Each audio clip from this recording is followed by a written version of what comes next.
My name is Leon Cori, C-O-R-I, and I was born in France, in Paris, in 1928. Okay. What was the date of 1928? April 1st. Both my mother and father were Sephardic Jews. My father was born in Palestine and came to France before World War I, and my mother was born in Turkey and came to France in 1919. Okay. My grandmother, who was my father's mother, spoke French fluently. His of my family spoke French fluently. And in order to make a living, my grandmother was selling, how do you call the dentelle? Lace from door to door, and she put my father in business. And my father had a small business, and everything was fine. We were a very, very close family. My mother had 3 brothers, 2 sisters, and well, mother and father. Her father died when I was born, and that's how I got his name, Leon. We used to be a very close family. We used to go on vacation every year. And then naturally the war came.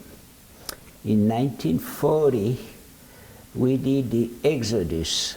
That's when we left Paris because the Germans were coming in Paris.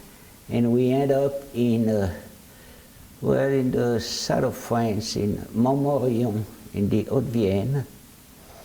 And we stayed there for about 6 months. We were naturally afraid to go back to Paris, but some people went to Paris and said, everything is normal. The Germans are not doing anything to the Jews. Was it just you? Did you have siblings? Yes.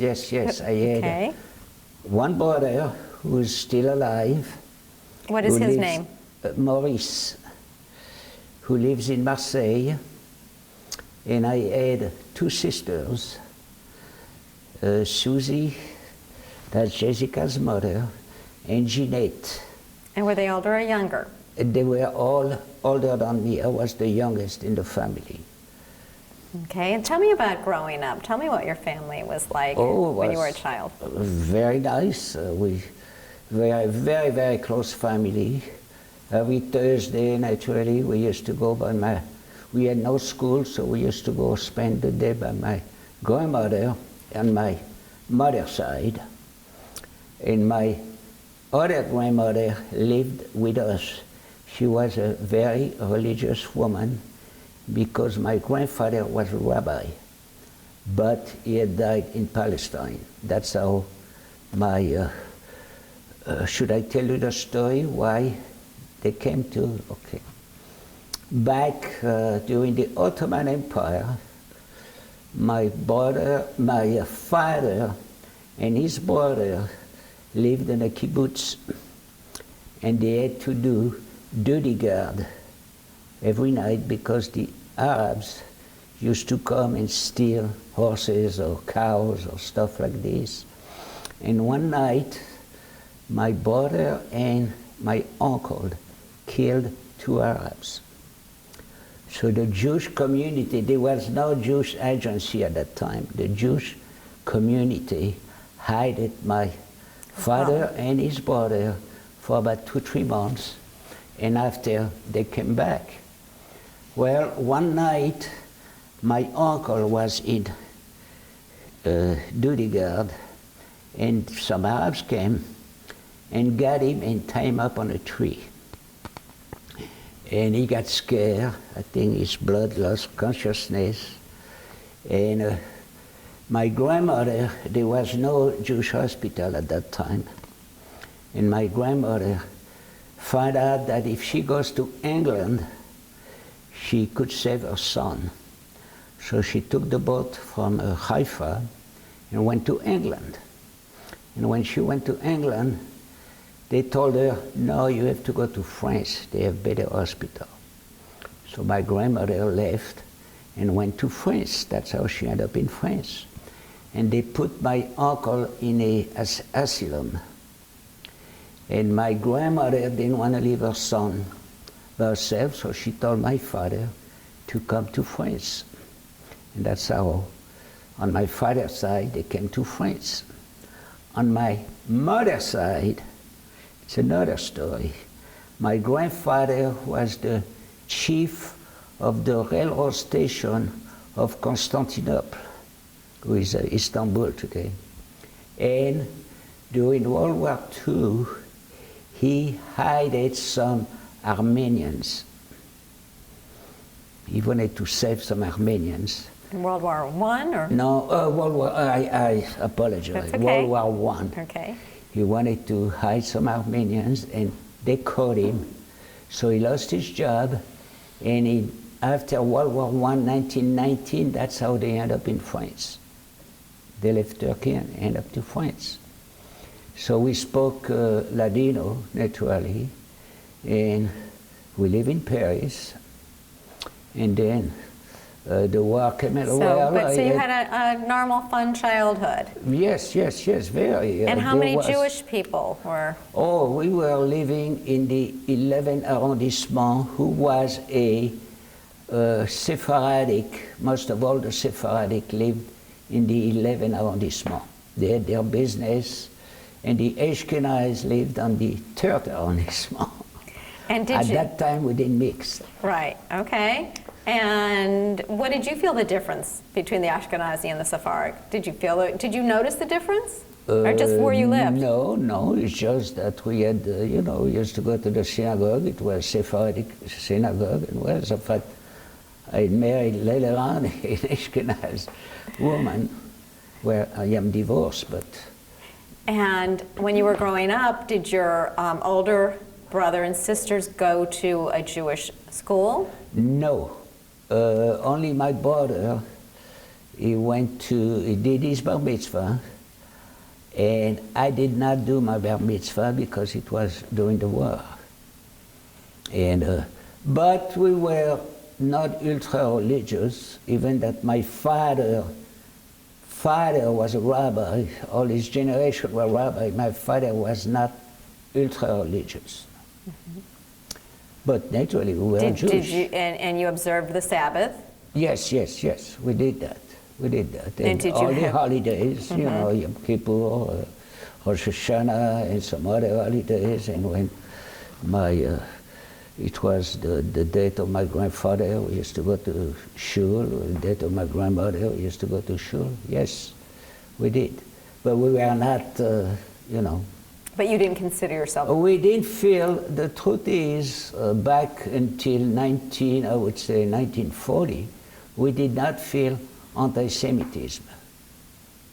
As a fact, my best friend is Catholic. He's still friends when you were growing me. up? When I went to school with him, and as a fact, he thought that when I left Paris in 1942, I'll tell you the story,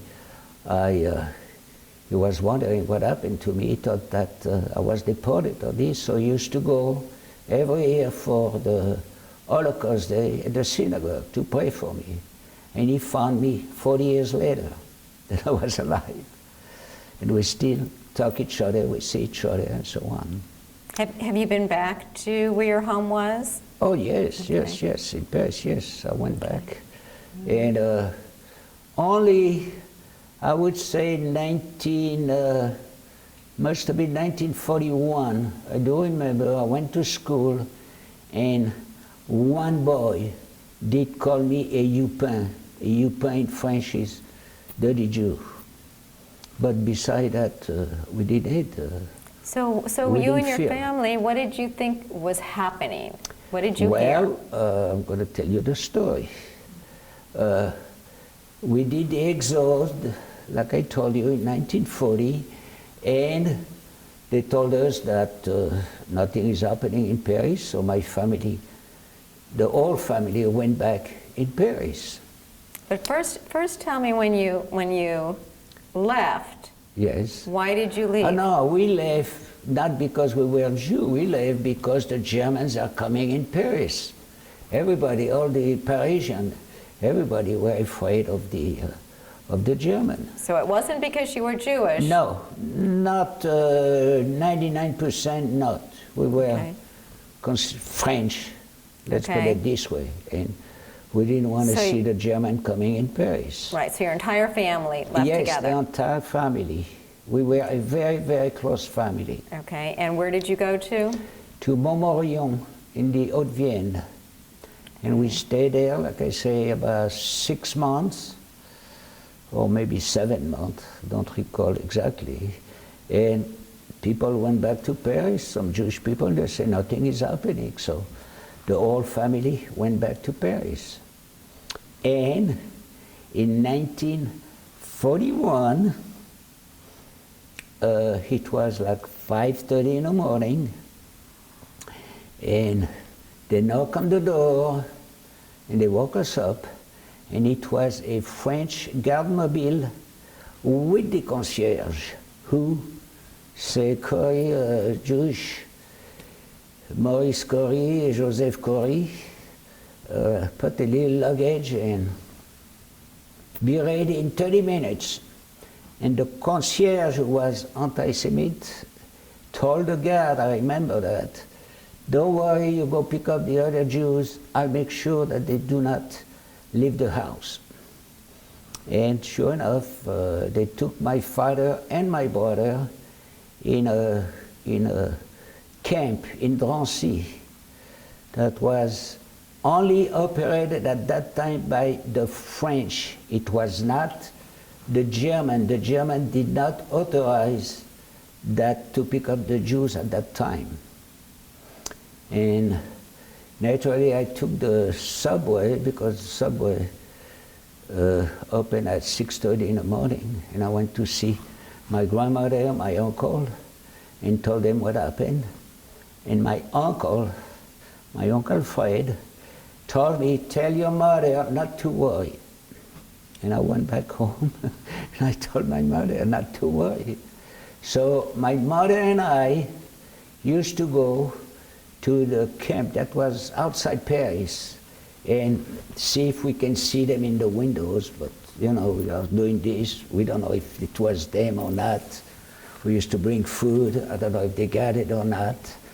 And my uncle, who was also, well, born in Turkey, but had a lot of connection in France, a lot of connection. He was first a boxer. He was champion of France. And then my grandmother didn't want him to do the boxing anymore because, you know, so he stopped and he became a movie star. Wow. And he made 2-3 movies. And after that, he had bought a studio who he was making movies right outside Paris. And like I said, he had a lot of connection. So he told my mother, you go by a Dr. Tisney, who was the French doctor of the camp, and just go there 2-3 times. And my mother went there 2-3 times. Then after, he told her, you tell him that your husband and son are in Drancy and offer him money.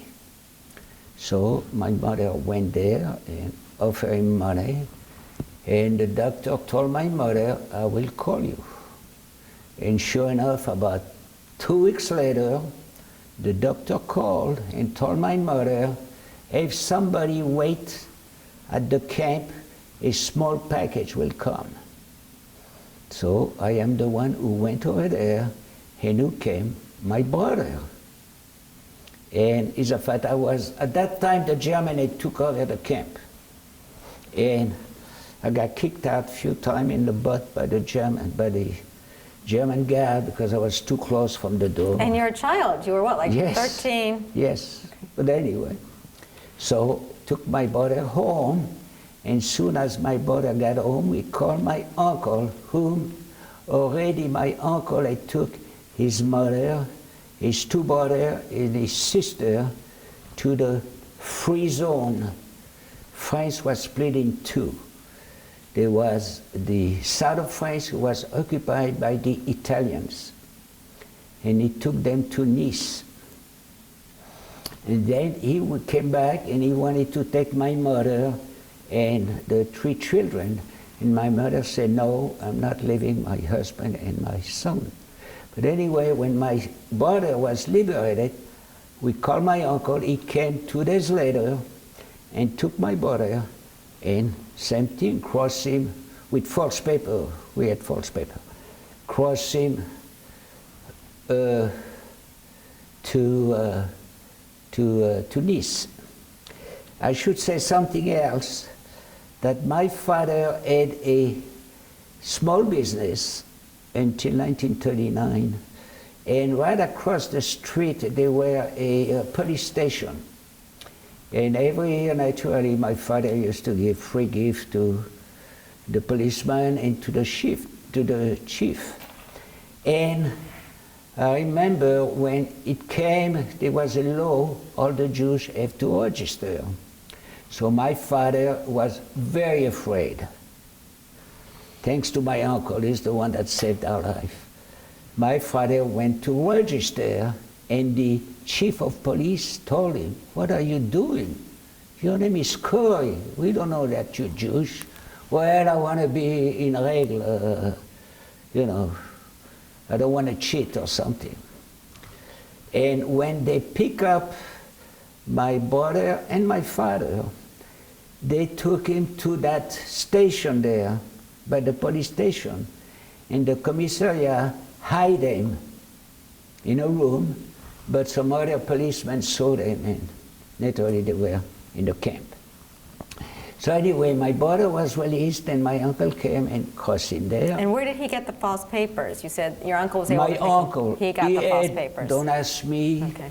Still up to today, my uncle never wanted to say. He had connection all over France. Okay. We were in Nice, yet I'll tell you the story in Nice, the same thing. So a week later, my father got released. There is a book that came out, only 50 people were released from that camp. So my father was released, naturally we called my uncle, and 2-3 days later he came back, and we had false paper, and we were walking, I still remember, to the railroad station. There were German guards, so I was supposed to be my uncle's son, and he was with a movie star also. I forgot her name, but he was taking her to cross. And then way back there was my two sisters, and way back there was my mother and father, who my father was, he was afraid. Anyway, we took the train, and we ended up in Dax. That's where the border was. And in Dax, we had the French resistance that came and picked us up, and through a tunnel we went from one side to the other side. It was the free zone. It's a fight. While we were almost by the tunnel, some German guards were walking, and my mother had a coat, and her coat got stuck in not in the trees, in the, I don't know how to say. Anyway, we were scared, but yeah. We crossed the border, and And you had nothing with you, it was just... Oh, no luggage, no luggage. Okay. We left everything. And we crossed the border, and the French underground took us to a farm. They fed us, and we took the train, we went to Toulouse, and we stayed overnight in Toulouse, and then we took the train to go to Nice. And in Nice, my brother rented a villa, and across the street there was an apartment where my grandmother and my uncle and my aunt were living. We always were together.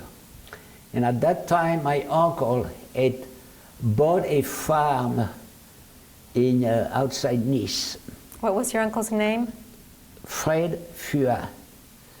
In Turkish was Fua, but in French he made it Fua. And Alfred. huh? Alfred. Yes, well, we call Alfred. him Fred, Alfred, yes. And how do you spell the last name? F-U-A. Okay. And everything was fine in Nice. The Italians were very nice. I have to say the Italians did not do anything against the Jew. Well, they didn't know we were Jew, but you couldn't see no deportation or what. And then the Italians surrendered, and the German took over. So when the German took over, I don't know how, but my uncle took the whole family in Marseille. And I was going to school, in commercial school, because I wanted to become a French accountant for the French government. You know, we had a lot of colonies at that time. And I used to go in Marseille, take the train once a month, because again, my uncle had connection by the mayor's office of Nice to get all the food stamp. When I mean food stamp, not free, but at that time, in order to buy bread, you had to show tickets. In order to buy milk, you had to show tickets. In order to buy milk, meat, you know, you had like a piece of meat everywhere, you had to show ticket. So every month, my mother had made something special, and I used to take all, I used to go to the mayor's office. The lady used to give me all tickets for the whole family. And where did you get the money from? There was no, you didn't pay for that. Okay. Don't ask me. I don't know if my uncle paid or what. I have no idea. Okay. All what I know is once a month I take the train, used to go hide this there, used to go to Marseille, where it used to take me at that time maybe 5-6 hours by the train. Today it's about an hour away. But I remember the British used to bomb the pont, the viaduct, Antéor. So we had to wait, you know. Anyway, used to stay 2 days in Marseille, and then used to go back in Nice, go to school. Well, I went to school for about 6-7 months. Prior to that, one day my uncle used to call me little one. And he said, little one, the Gestapo is going to come and pick me up in 2 days. So I'm leaving for Spain. And my uncle left, and sure enough, he left for Spain. From Spain, he went in Algeria, and he joined with de Gaulle, the French army. And sure enough, 2 days later, the Gestapo came to the farm to ask for my uncle. And you know, they didn't know I was Jewish. I was like the son of the farmer or something. And well, I went to school, and about 6 or 7 months, one day I am in school, and one of the teachers tapped me on the shoulder and he said, you better get out of here. The Germans are picking up the Jewish boy. I never knew how he knew that I was Jewish.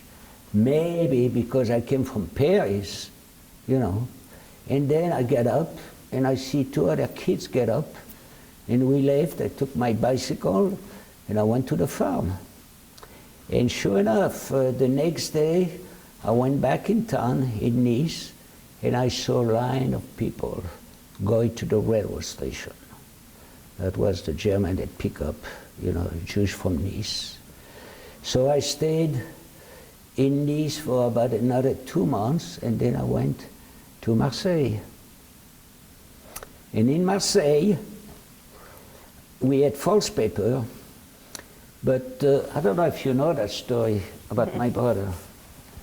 In Marseille, one day my brother was walking on the street, and I have to say we had a lot of Armenians who lived in Marseille. And I hate to say that, but the majority of them were working for the Gestapo. And there was a very big Gestapo outfit right Rue Paradis, and got my brother, I don't know if he was Jewish or not or what, he had false paper, putting on a cab, and they told the cab driver to go, I think it was 425 Rue Paradis. And the cab driver went fast and stopped. And my brother had, he did something to my brother. My brother had the audacity of open the door and run. So he ran and ran and ran, and he ended up in a charcuterie. You know what a charcuterie is? It's where, like a grocery store, but they only sell meat. It's not a meat, it's charcuterie. They sell ham and sausage and stuff. Well, and he told the guy, the Gestapo, he didn't know the people, but he told him, right away those people putting an apron on him, like he's working there. And the Gestapo were looking, but they didn't see him. And that's how they saved his life. Now, while we were in Marseille, naturally we did not know, because nobody goes back to Paris. After the war. Well, let me go back one step. When you were talking about your brother. Yes. Well, then he joined, yes. Then my brother got so afraid he joined the underground.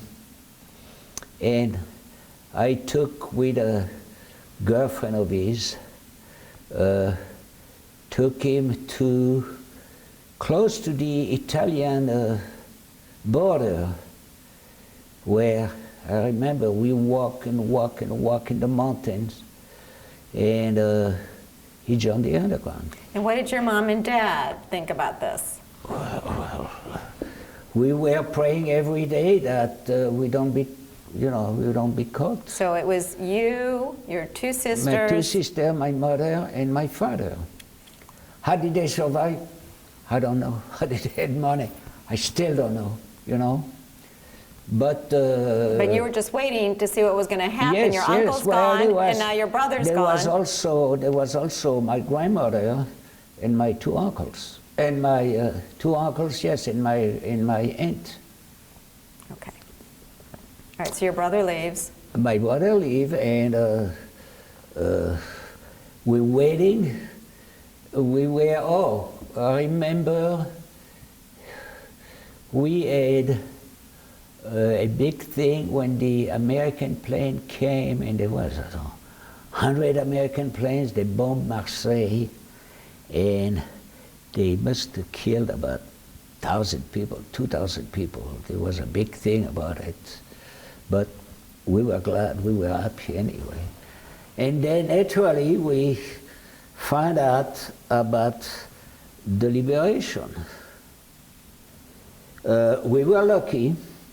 I have to say that if we were not liberated, maybe we would have waited another 2-3 months. I think we would have been caught.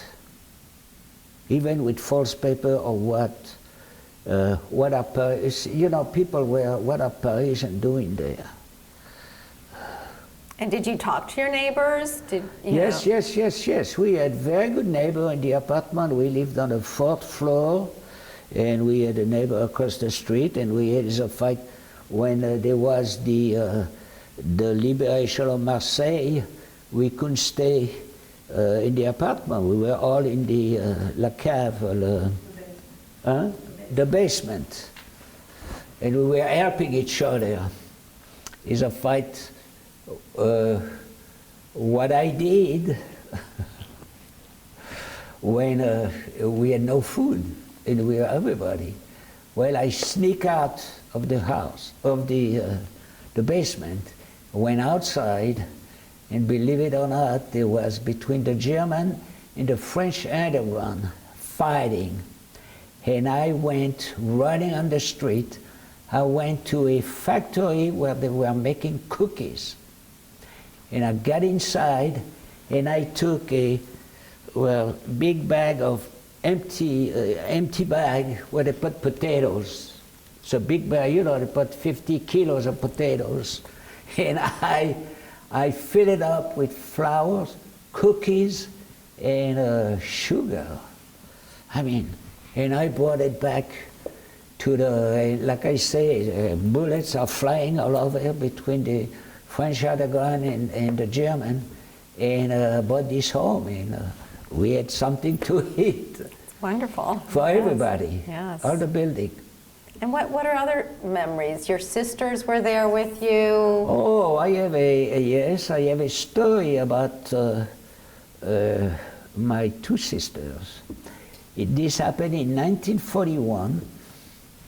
We were still going, see, all the years we used to go on vacation, every year, I was the favorite of my uncle. So my uncle used to take me, the school used to finish June the 15th.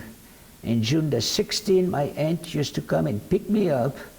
And my uncle used to drive about 800 kilometers to the southwest of France, in Osgore, close to Spain.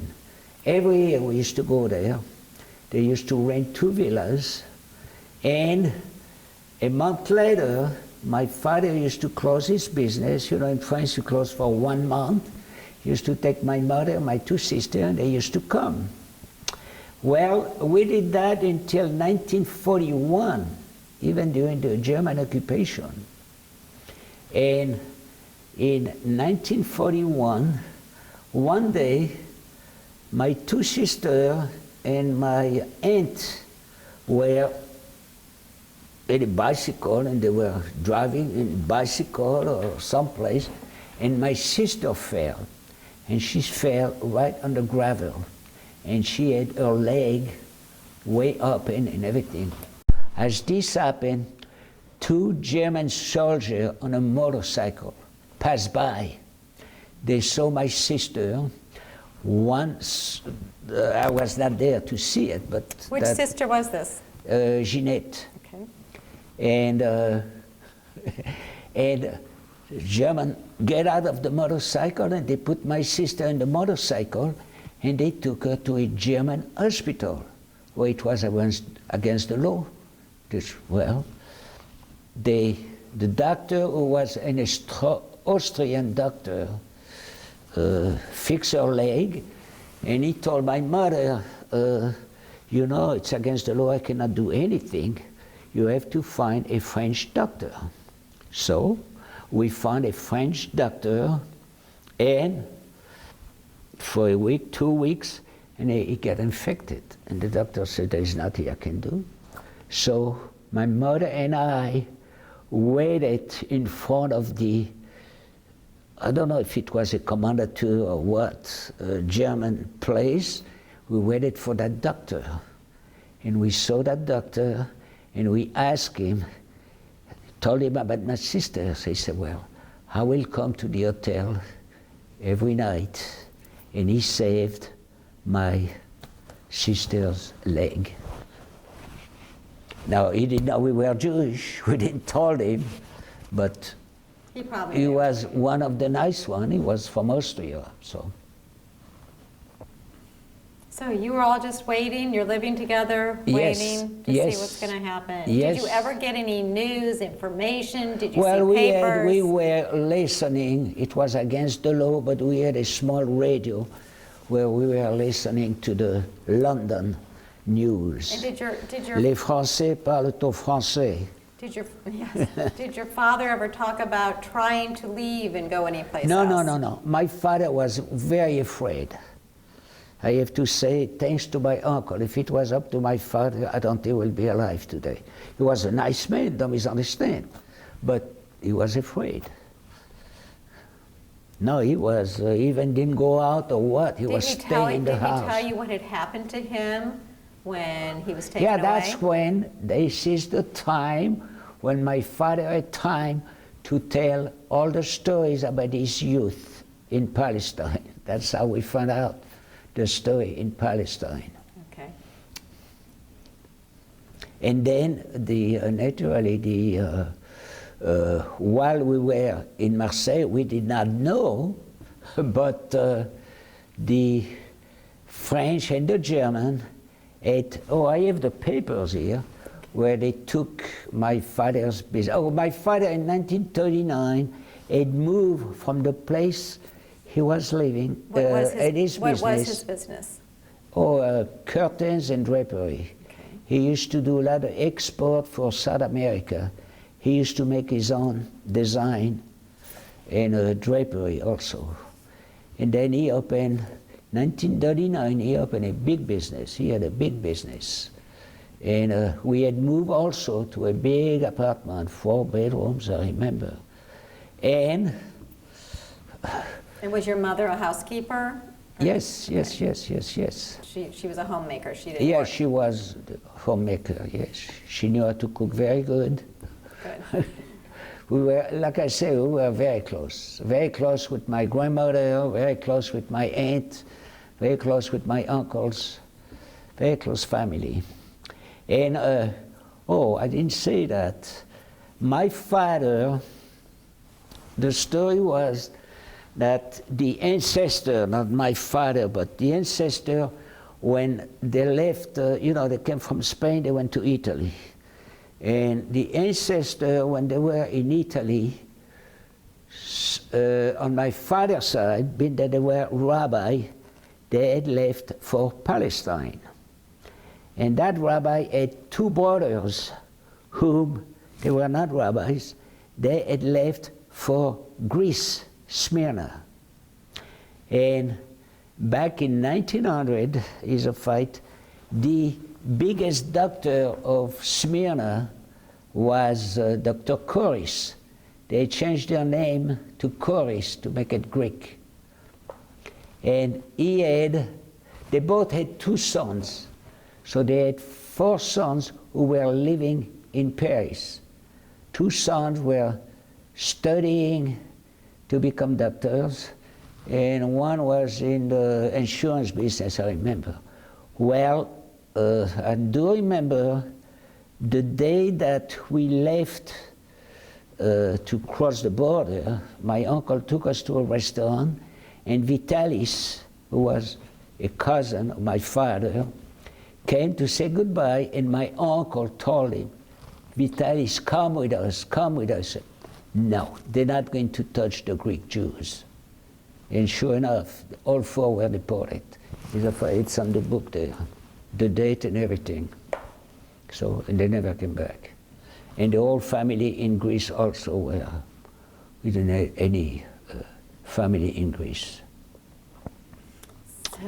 And when the liberation came, I'm sorry, you were talking about your father's store in 1939. Yes, and moved. yes. Well, I'm going to come to that. Okay.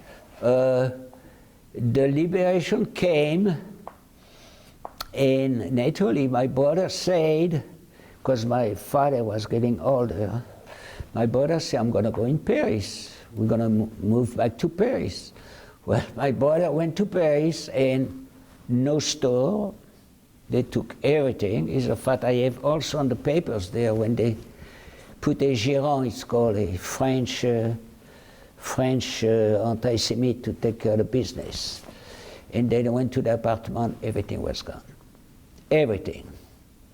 So that's how my family decided to stay in Marseille.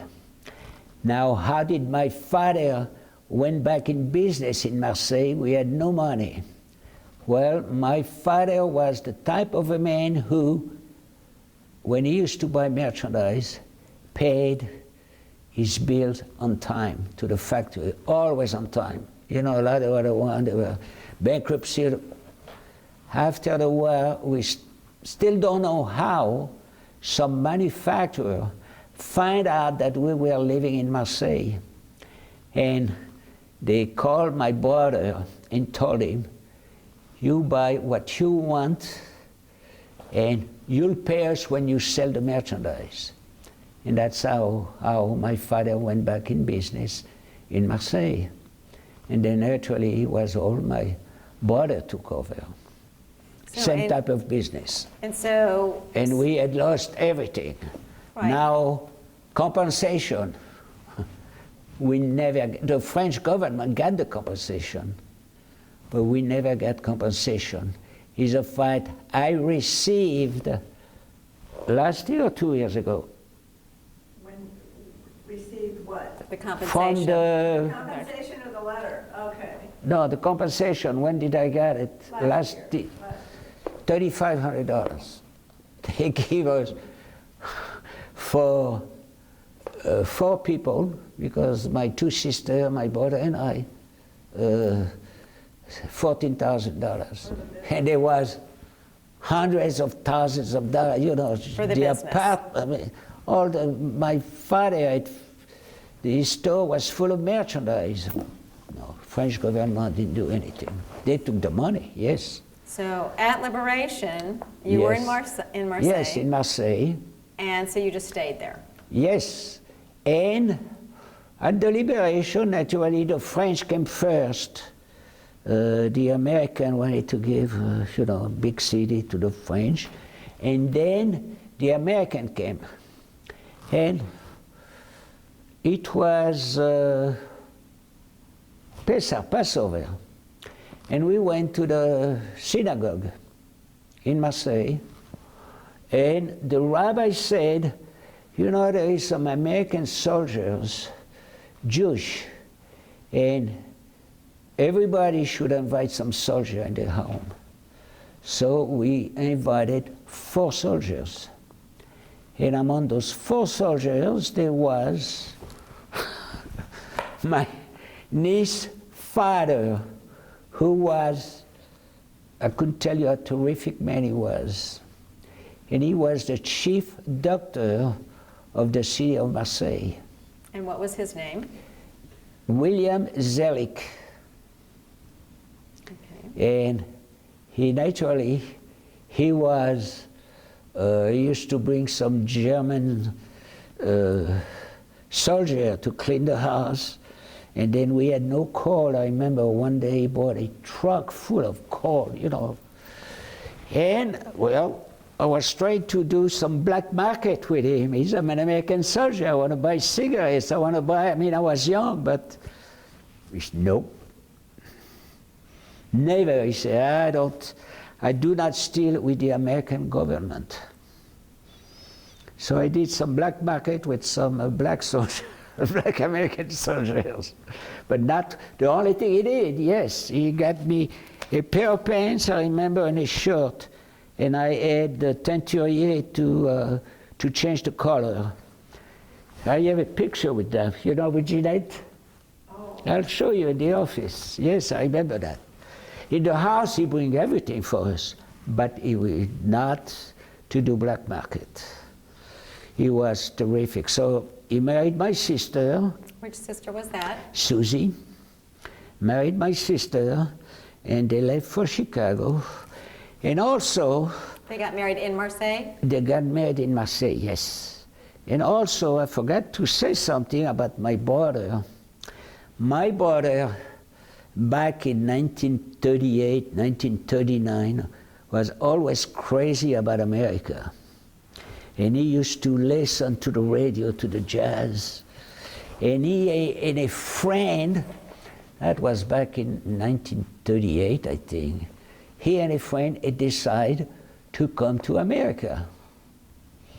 And he got his passport, I don't know, I don't know, but he got his paper and this and that. And at the last minute, he changed his mind because they were talking about war in France. He said, no, I'm not leaving my family. He was very close with my mother. He was my mother's favorite son, very close.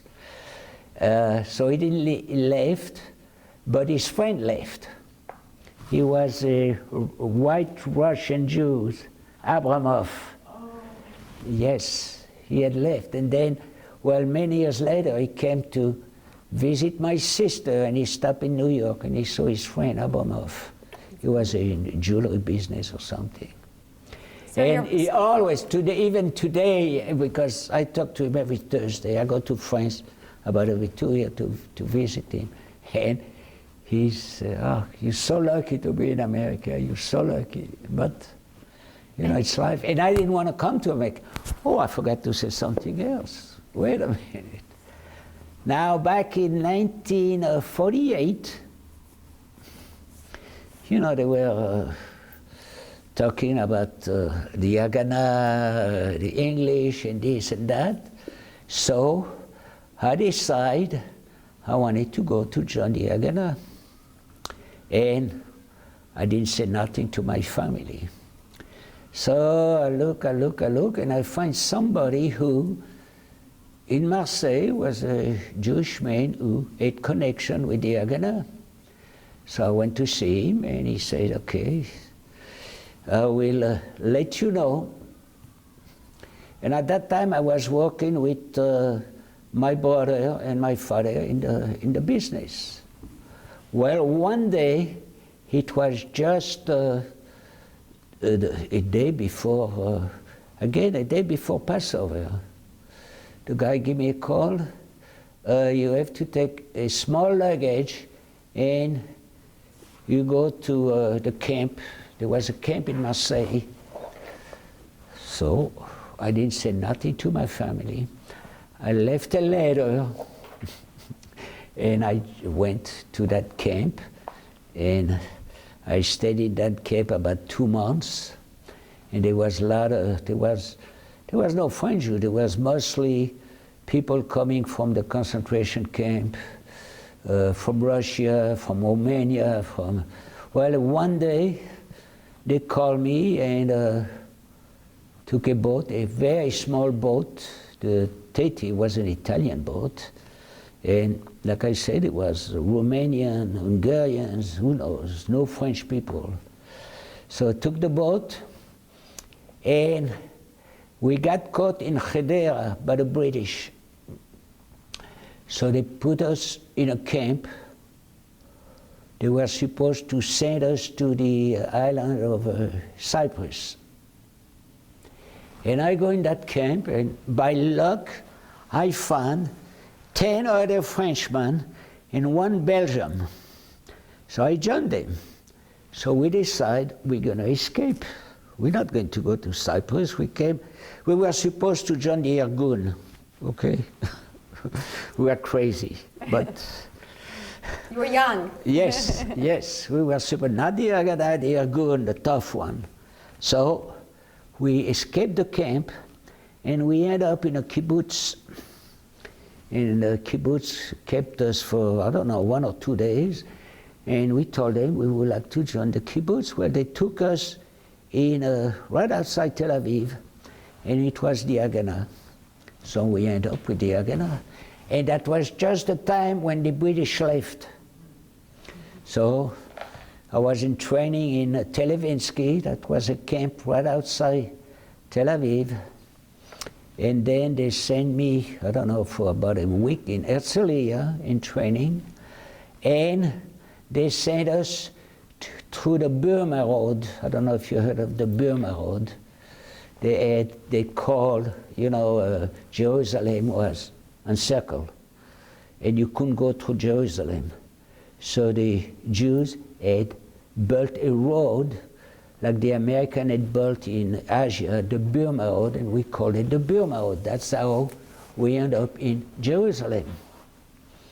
And after we was there, well, they put us in a position, you know, where we're in guard duty and so on.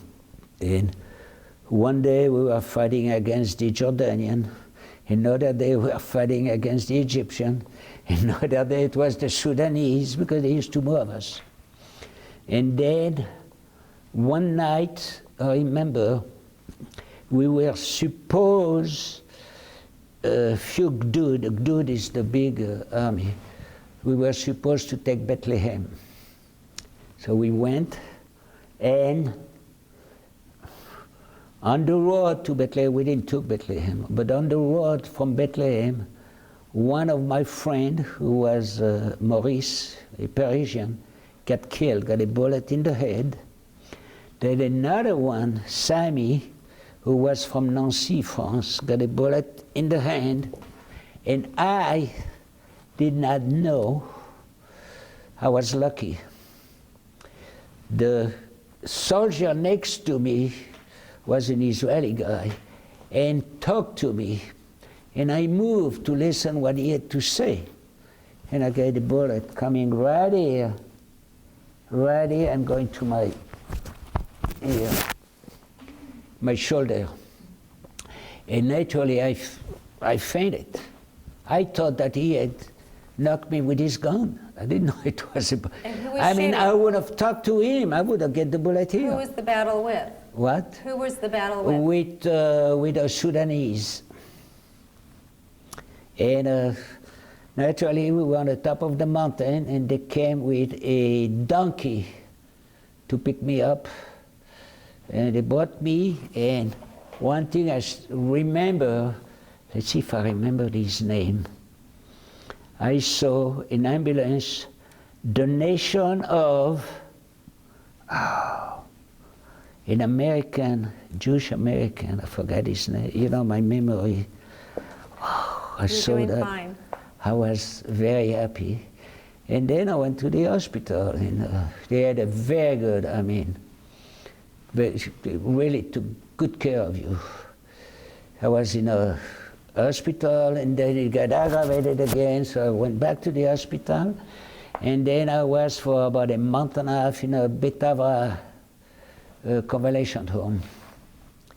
And then I decide, at that time I decide with a friend, oh, we are going to open a business in Beersheba. Now, there was also at that time, I don't know if you knew or not, but there was a French commando who they were non-Jewish people which served in Vietnam. And they enlisted in the Israeli army, and they were called the French commando. Well, they had asked us if we wanted to join them. We didn't want to join them. We wanted to stay where we were. Were they the one who liberated Beersheba? It was the French commando who, yeah, I have a book about it, but it's in French, about that French commando who liberated. Mostly, I saw some Americans who were in the Air Force.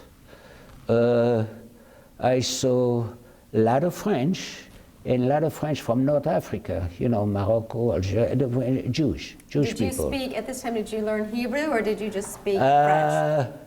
I did not,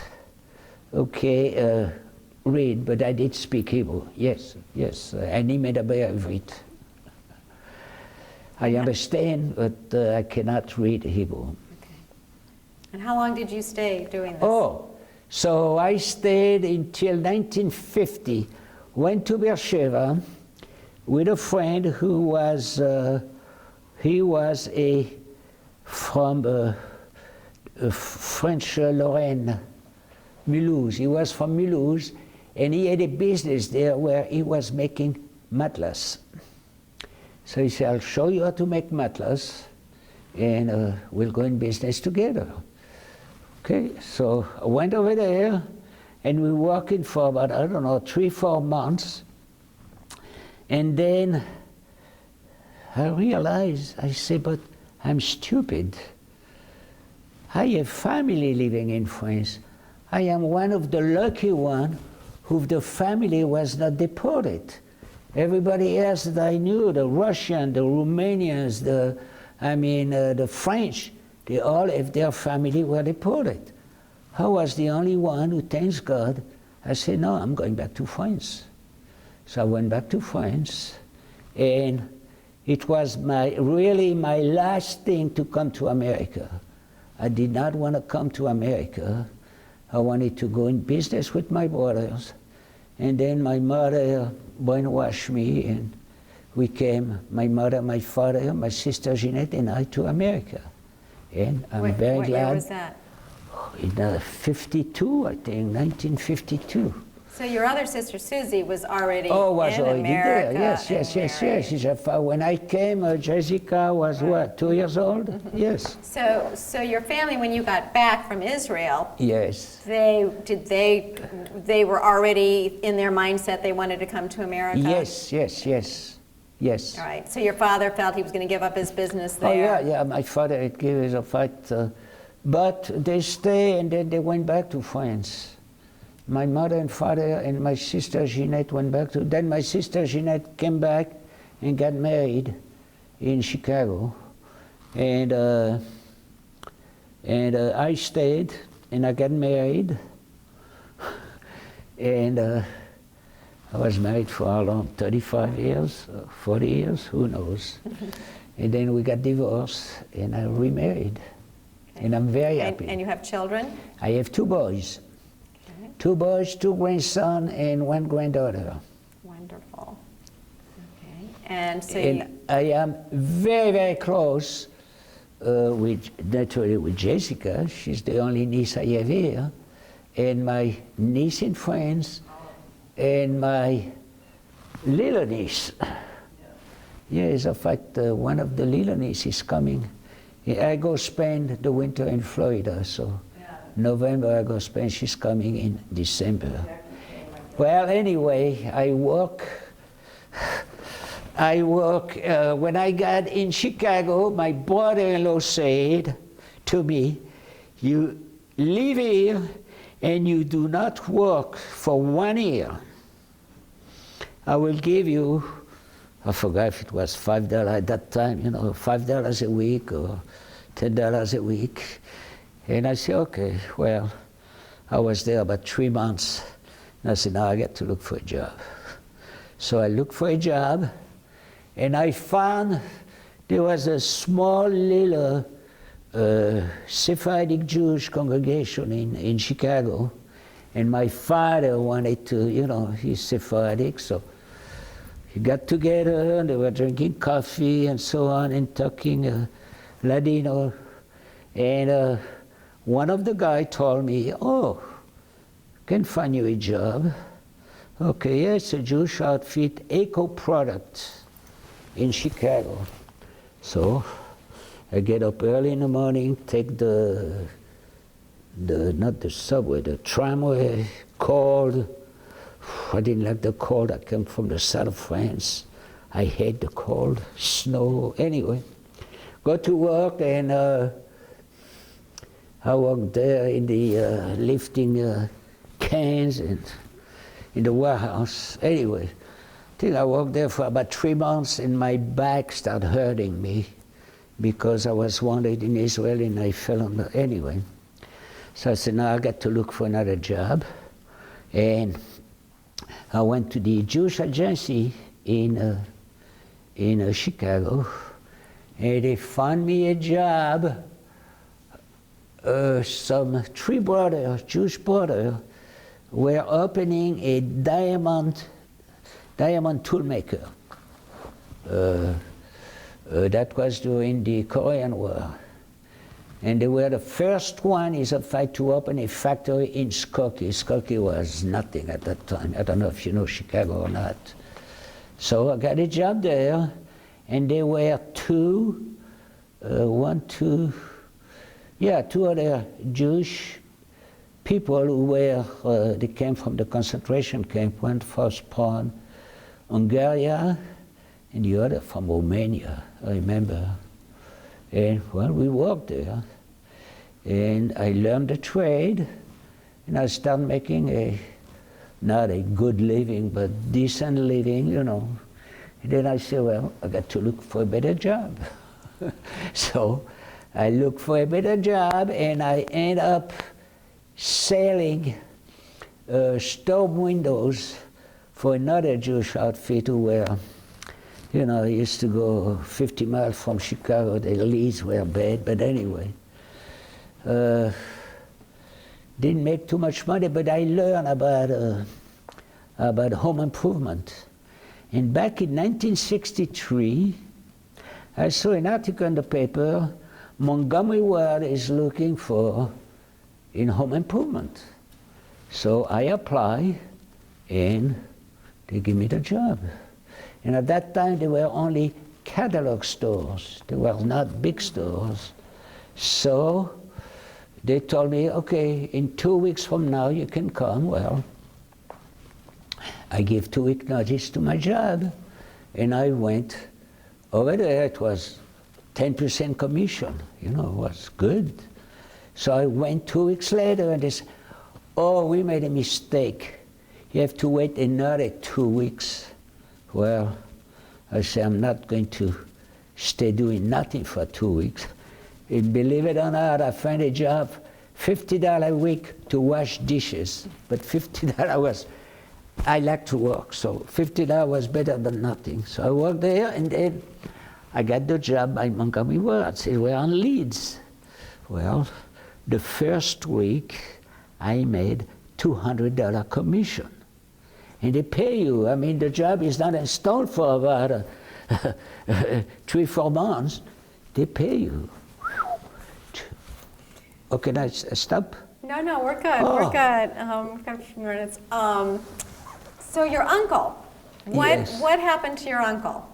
My uncle, well, my uncle then came back from Algeria, and the same thing, the German, they took his studio. So I don't know if he got compensated or not, this I don't know. But he had moved to Nice, and he had opened a store where they were making shirts, custom made, ties, custom made, and this and that. And that was it. Then he died of cancer. Okay. Yes. So you're lucky. You said he saved you. You're lucky. Your family got out. I tell you something. I have a big picture of my uncle in my office, and I do thank my uncle every day to save our life. And I thank God every day how lucky we were Well, I know that we that escaped. you didn't feel the anti-Semitism, and then Well- all of a sudden your life was uprooted because you Yeah. were Jewish. Yes, oh yes, definitely. Well, during the German occupation, we did feel the anti-Semitism. Right, but- That's correct. Right. But not before, no, not before. There was naturally, I remember, in France, every week they have a demonstration anyway. At that time, there were the communists demonstrated, and there were Right. the socialists demonstrated, and the fascists demonstrated, so. But we didn't believe what we heard. Right. We didn't know about concentration camp No, yet. of course not. Is there No. a message, something you want to tell your children, grandchildren? Oh, I told them the whole story already. They know. Okay. Yes, they know.